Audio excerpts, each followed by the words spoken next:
அளப்பரிய பயனுடைய பாதாம் பிசின் மில்க் ஷேக் செய்வது எப்படின்னு தான் பார்க்க போகிறோங்க. அதுக்கு முதல் நாள் இரவே பெரிய துண்டாக இருந்தால் 2 பாதாம் பிசினையும் 3 பாதாம் பருப்பையும் தனித்தனியாக பாத்திரத்தில் ஊற போடுங்க. அது முழுகிற அளவுக்கு தண்ணி ஊற்றுங்க. மறுநாள் காலையில் இப்படி ஊறி இருக்குங்க. இதை ஒரு டம்ளரில் சேர்த்துடலாம். எங்கள் வீட்டில் நாட்டு சக்கரை இருந்தது, அதை சேர்த்துக்கிட்டேன். பனை வெல்லம், பனங்கற்கண்டு, வெல்லம் எதை வேணால் சேர்த்துக்கலாம். வெள்ளை சக்கரை மட்டும் வேண்டாம். சர்க்கரை வியாதிக்காரங்க இதை அவாய்ட் பண்ணிடுங்க.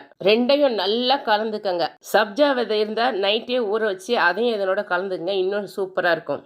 ஒரு 100 ml பால் கலந்துங்க. சூடாவா சில்லுனான்றது உங்களுடைய விருப்பம்தான். நான் சில் பால் தான் கலந்துருக்கேன். இதையும் நல்லா கலந்துக்கங்க.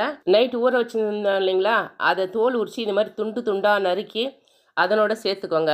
அவ்வளோதாங்க, பாதாம் பிசின் மில்க் ஷேக் தயாராகிடுச்சு. வெட்டைச்சூடு, முடி உதிர்தல் போன்ற ஏராளமான பிரச்சனைக்கு இது தீர்வாக இருக்குங்க. பிள்ளை பேர் இல்லாதவங்க வெறும் பாதாம் பிசினை ஊற வச்சு 3 மாதம் தொடர்ந்து சாப்பிட்டா குழந்தை பிறக்கும்னு சொல்கிறாங்க.